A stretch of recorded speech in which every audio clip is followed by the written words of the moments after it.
ومن تبعهم بإحسان إلى يوم الدين.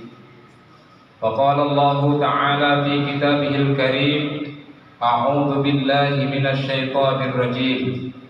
يا أيها الذين آمنوا كتب عليكم الصيام كما كتب على الذين من قبلكم لعلكم تتقون.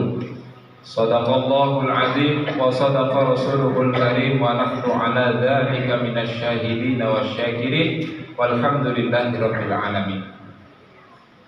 Ma'asyiral muslimin, hadirin sidang jamaah salat Isya dan Tarawih rahimakumullah.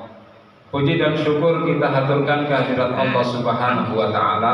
Alhamdulillah, malam ini di malam yang ke-6 bulan suci Ramadan, atau mungkin malam yang ke-7 ya bagi beberapa jamaah juga, kita masih diberikan nikmat sehat oleh Allah Subhanahu wa taala.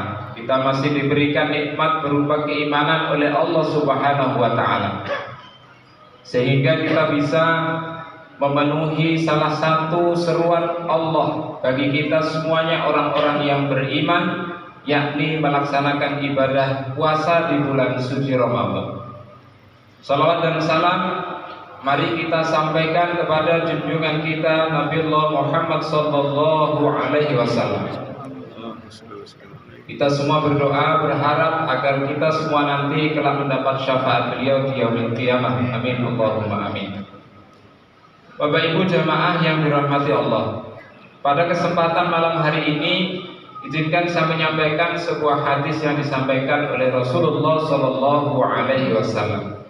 Qala Rasulullah sallallahu alaihi wasallam, "Laisa siyam minal akli wasyurbi."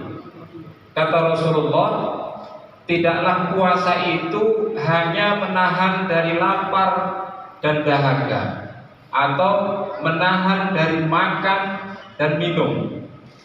Walakin nasyam, tetapi siam itu, puasa itu adalah minar rafasi wal lagwi, yaitu menahan dari kata-kata yang tercela, kata-kata kotor, wal lagwi, dan juga kata-kata yang tidak bermanfaat.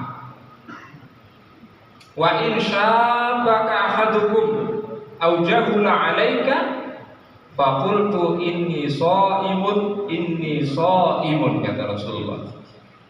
Jika ada salah satu di antara saudaramu, wa in syabaka ahadukum, mereka itu mencela,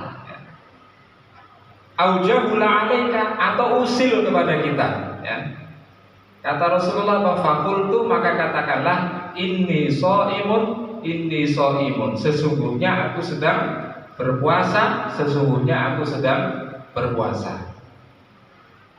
Jamaah rahimakumullah, hadis ini mengajarkan kepada kita semuanya bahwa puasa kita di bulan suci Ramadan ini hendaklah memiliki kualitas yang baik di sisi Allah Subhanahu wa taala.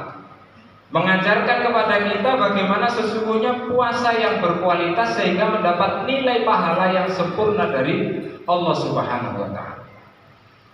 Karena jamaah sekalian, kalau kita puasa ini hanya menahan dari makan dan minum tadi, yang pertama laisa syam, tidaklah puasa itu hanya menahan dari makan dan minum. Kalau kita ternyata puasanya ini hanya menahan makan dan minum, maka tidak ada bedanya dengan anak-anak kita yang masih usia SD, kadang kelas 3. Kita sudah ajarkan mereka untuk berpuasa bersama-sama kita, ikut sahur dari pagi, kemudian dia tahan lapar, dia tidak makan, tidak minum, kemudian berbuka saat maghrib tiba.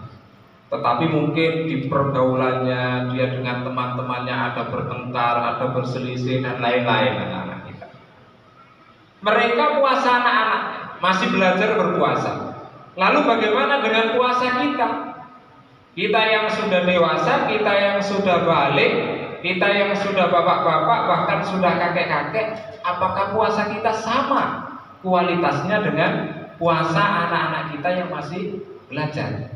Makanya puasa itu tidak hanya menahan dari makan dan minum atau lapar dan haus, tetapi bagaimana puasa ini bisa mengendalikan diri kita dari menahan lisan kita untuk mengeluarkan kata-kata yang tidak bermanfaat tadi, lagun dan rofas, kata-kata kotor.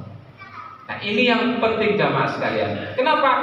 Karena dalam kehidupan sehari-hari kita, tentu kita tidak pernah lepas ini dari berbicara kepada siapapun, entah kepada teman kita, kepada anak-anak kita, kepada keluarga-keluarga kita. Bagaimana yang keluar dari mulut kita ini kita jaga adalah yang keluar perkataan yang baik. Ini salah satu bagaimana kita bisa meningkatkan kualitas puasa kita di hadapan Allah Subhanahu wa Ta'ala. Makanya dalam sebuah hadis yang lain Rasulullah menyampaikan naumushoin ibadah. Tidurnya orang yang berpuasa itu ibadah. Tidurnya saja beribadah jamaah sekalian. Apalagi kalau kita isi dengan aktivitas-aktivitas yang lebih baik daripada tidur. Tidur itu dinilai ibadah. Ketika apa? Kalau kita tidak tidur, justru kita menggunjing orang, menghibah orang. Itu justru akan mengurangi pahala puasa. Makanya tidur saja kalau tidak bisa menjaga lisan. Tapi kalau kita bisa memanfaatkan lisan kita untuk kegiatan yang lebih bermanfaat, kita tadarus Al-Quran, memperbanyak membaca Al-Quran di bulan suci Ramadan, maka itu jauh lebih bermakna pahalanya, jauh lebih besar pahalanya daripada puasa kita hanya kita gunakan untuk tidur. Bahkan Rasulullah menyampaikan salah satu pengendalian diri kita di bulan suci Ramadan ini, kalau kita dijahili orang, dijahili teman kita, ada orang yang mencela kita di hadapan kita ini, maka kita katakan fakultu, kata Rasulullah, ini so'imun, aku puasa. Sudah enggak diladeni gitu ya. Jadi enggak usah kita ikuti. Ini di hadapan kita ada orang mencela, ada orang yang jahil kepada kita, diminta sabar oleh Rasulullah. Ini karena puasa salah satunya adalah menahan hawa nafsu. Nafsu tadi ketika ada orang yang mencela itu kan emosi naik. Kalau emosi naik bisa jadi kita mengeluarkan kata-kata yang sama juga, mencela juga saudara kita yang lain. Tapi kata Rasulullah, tahan. Aku sedang berpuasa.